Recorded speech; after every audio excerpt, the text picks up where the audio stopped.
The sound split the air like a whip, a wine glass shattering against the tiles behind me. For a moment the world stopped. I didn't breathe. I didn't blink. I only stared at the red liquid crawling toward my feet like a widening wound. And then his voice.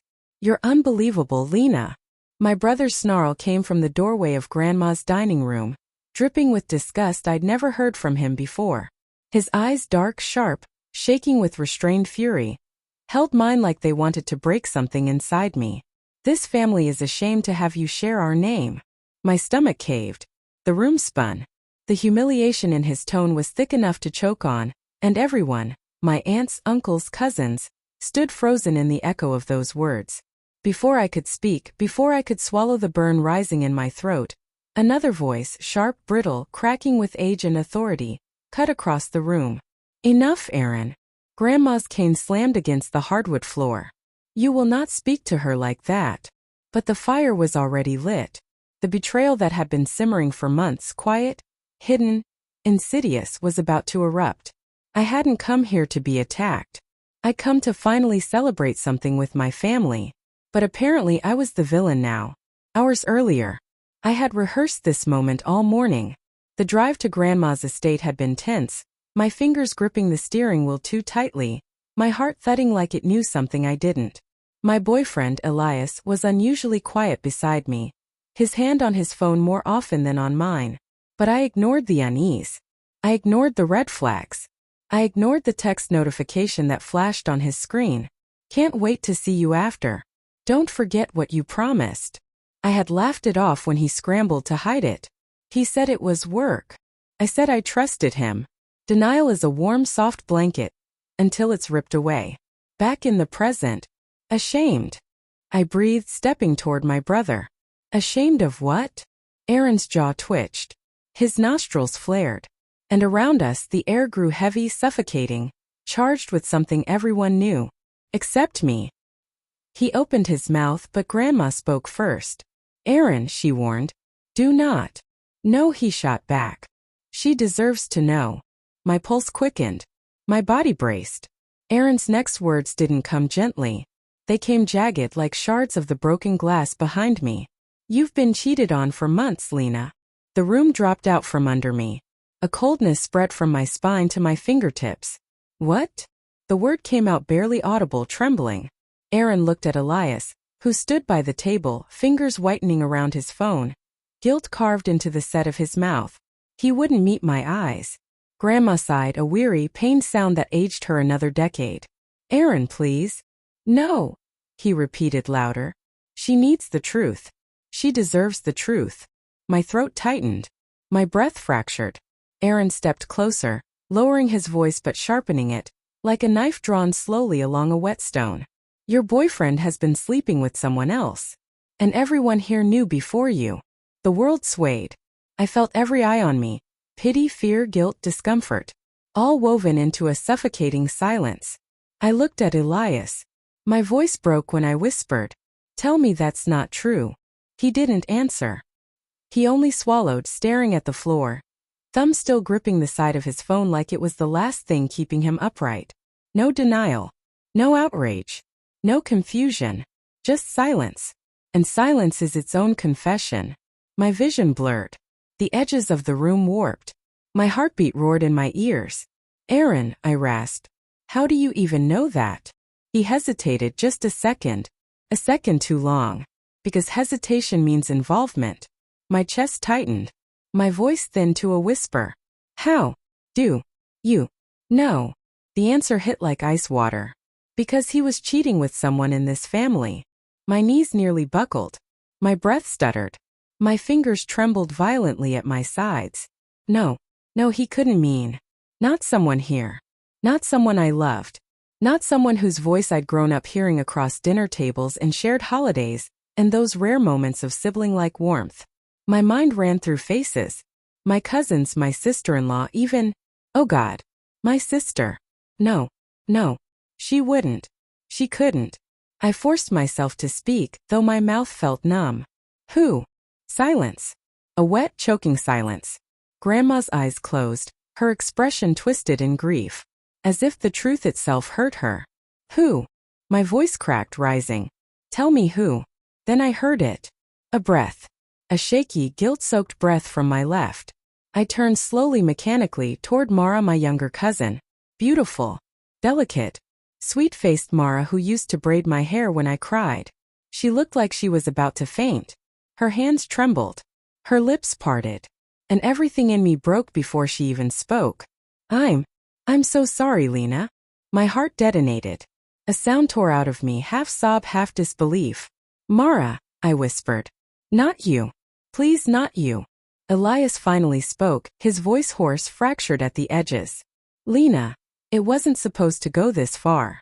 The betrayal slammed into me so fast it knocked the air from my lungs. I staggered back, hitting the corner of the dining table. The pain registered distantly compared to the agony ripping through me. Aaron stepped forward as if to steady me, but I pulled away from him so sharply he flinched. You knew, I choked. You all knew. You all knew and said nothing. No one spoke. Cowards. I turned to Mara, whose tears now streamed freely. How long? She hesitated, chewing her bottom lip until it bled. 6 months, she whispered. The room tilted violently. 6 months. 6 months of family dinners. 6 months of smiling photos. 6 months of laughter and secrets and lies. I felt sick. I felt hollow. I felt flayed open. Why? The word broke apart on my tongue. Why would you do this to me? Mara sobbed, clutching her own arms as if they were the only thing holding her together. I didn't mean to hurt you. I didn't plan it. We got close when Elias started coming around more and… Close. The word tasted like poison. Close enough to betray me and my own family? She crumbled. But I wasn't done. I turned to Elias, and this time my voice wasn't small. It wasn't broken. It was sharp. It was icy. It was the voice of someone who had finally stopped pretending. Look at me. He did. And I saw fear. Guilt. Shame. Cowardice.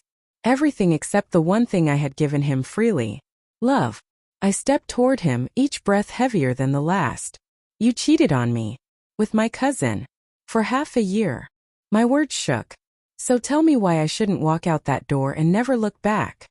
He opened his mouth. But the truth that came next wouldn't come from him. It would come from someone else. Someone I least expected. Someone who would twist the knife deeper than I thought possible. Because the real betrayal? It hadn't even been revealed yet. Elias opened his mouth, finally ready to speak, or at least to scramble for whatever scraps of dignity he thought he still possessed. But the next voice didn't come from him. It came from the one person in the room I never expected to hear from. Because you were never supposed to find out.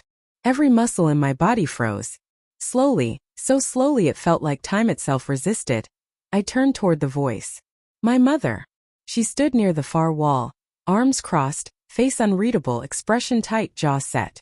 Her eyes, usually warm, usually sparkling with pride and affection, looked hard now, older, colder. She wasn't shocked. She wasn't angry. She wasn't confused. She looked prepared. Like she'd been waiting for this moment. Mom. My voice cracked with disbelief. What are you talking about? Her sigh was long, exhausted, almost irritated.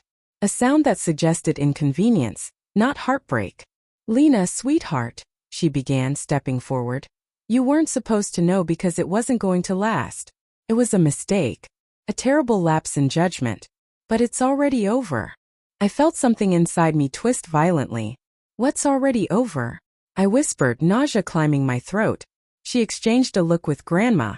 Grandma's eyes widened in warning, head shaking subtly, silently pleading. Mom ignored her. What exactly wasn't supposed to last? My voice rose. What did you know? How did you know? She hesitated for only a breath before saying the words that would shatter everything I believed about family, loyalty, and love. I knew about the affair because Elias told me first. Silence detonated like a bomb. What? The word barely formed. A strangled little sound. He came to me, she continued, tone strangely calm, too calm. Because he was afraid you'd find out. He wanted advice. He didn't want to lose you. It felt like someone cracked open my ribs and crushed my heart with both hands. You, my voice trembled. He told you he was cheating on me? And you didn't tell me?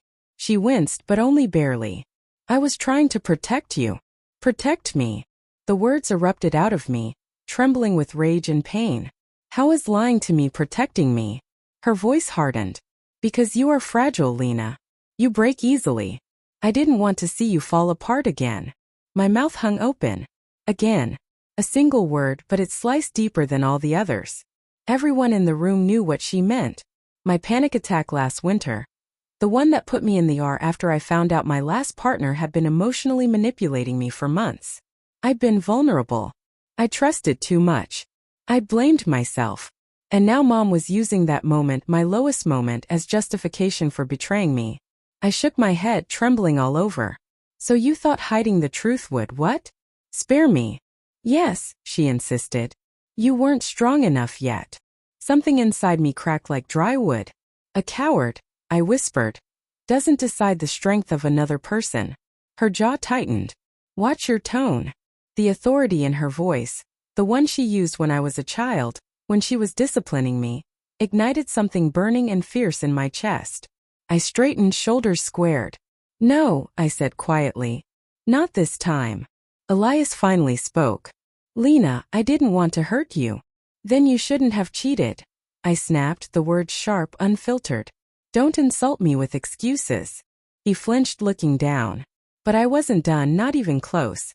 I turned to my mother again. How long have you known? She inhaled. Her eyes darted toward Mara, shaking, crying silently behind her hands, and back to me. A few months. Months. A vein in my temple throbbed. So all of you, I whispered, sweeping my gaze across the room. Aaron, Grandma, my mother, Mara, and even my uncle, who was suddenly very interested in the floor. You all knew before me. You let me walk into this house today thinking I was safe, thinking you were my family, thinking I was loved. No one answered. Quiet guilt settled like dust. Except Grandma. She finally spoke. Lena, she whispered, voice trembling with age and heartbreak. I tried to stop them from hiding it, but they insisted it would crush you. My throat tightened painfully. Crush me. The irony was a blade. I'm already crushed, I said softly. But not by the cheating. Not by Elias. I swallowed hard. I'm crushed because every person I trusted most stood by and let it happen. But the worst part? The room still hadn't given up all its secrets. Because betrayal breeds silence, and silence breeds rot. Grandma leaned on her cane, eyes filled with a sorrow I hadn't seen since Grandpa died. Lena, she said gently, there's more. The words felt like a punch to my ribs. No, I said, shaking my head. No more. I can't. It's not about Elias, she said quietly, and the room tensed. It's about your mother. Mom stiffened. Her eyes sharpened. Her mouth pressed into a thin line. Mother, she hissed at Grandma. Don't. Grandma ignored her. Your mother, Grandma continued carefully, did more than just keep the affair a secret. My chest tightened. Stop, Mom demanded, stepping closer. But Grandma raised her cane like a barrier. Tell her, Grandma said softly. She deserves the whole truth. Mara sobbed harder. Aaron ran a hand down his face. Elias looked terrified. Grandma looked straight at me. Your mother helped arrange the meetings between them. Everything inside me went silent. Completely silent. Not a thought. Not a feeling. Just a quiet, deafening void. I stared at Grandma, unable to breathe. What? My voice shook uncontrollably. Grandma's face contorted in grief. She told Mara when you wouldn't be home. She told Elias when you'd be out running errands. She said, her voice cracked, that it would burn itself out faster if they didn't have to sneak around. I felt like I was sinking underwater, drowning, choking. I turned to my mother, stumbling backward a step. Tell me she's lying. Mom didn't speak. Her silence was its own confession. My world cracked open. You. My voice trembled violently. You gave them opportunities to betray me? It wasn't. Mom's voice wavered. It wasn't like that. Then what was it like? I screamed, sobs ripping through me. What kind of mother does that? She looked at me, eyes shining now, but with what? Regret? Or just the humiliation of being exposed? I thought, she whispered, if they got it out of their systems, Elias would commit to you. That it was temporary. Human weakness. Human weakness. I stared at her, my own mother, like she was a stranger wearing her face. You didn't protect me, I whispered. You protected them. Tears blurred the room, but I forced myself not to break. Not yet. Not in front of them. Not like this. A cold calm washed through me. A stillness born from the ashes of everything I had believed. Congratulations, I said softly. All of you. They looked at me, hopeful, guilty, terrified, unsure. You finally broke me. And then, I walked toward the doorway. Elias lunged forward. Lena, please, we can fix. I jerked back violently. Don't touch me. Mara sobbed. Please don't leave like this. Aaron whispered my name, his voice thick with regret. Lena, I'm sorry. But Grandma didn't speak. She only watched me, her eyes full of heartbreak and a truth she wasn't hiding anymore. I reached the threshold, the doorway that suddenly felt like the only escape from the suffocating walls. Before stepping out, I said one final thing, my voice quiet but deadly clear. None of you speak to me again. My mother gasped. Elias's face crumpled. Mara collapsed into tears. Aaron closed his eyes. And I walked out. It was weeks later. Healing wasn't linear. It wasn't soft. It wasn't gentle. But solitude taught me something my family never had. I wasn't fragile. I had only been surrounded by people who needed me to believe I was. Weeks later, I received a message. A single image. A baby ultrasound. From Mara. With a simple caption. I didn't know how to tell you. It's Elias's. My breath caught. Not from pain, but from clarity. This was never just betrayal. This was a removal. A replacement. A rewriting of my place in my own family. And suddenly, everything my mother had done made sense. She hadn't been protecting me. She had been protecting the future she wanted. The one where Elias's child was born into her family, her lineage, her control. The betrayal went deeper than infidelity. It wasn't just personal. It was generational, political, strategic. And now that I knew the truth, I didn't feel pain. I felt resolve. Because betrayals like this don't end with heartbreak. They end with revenge. And mine was just beginning.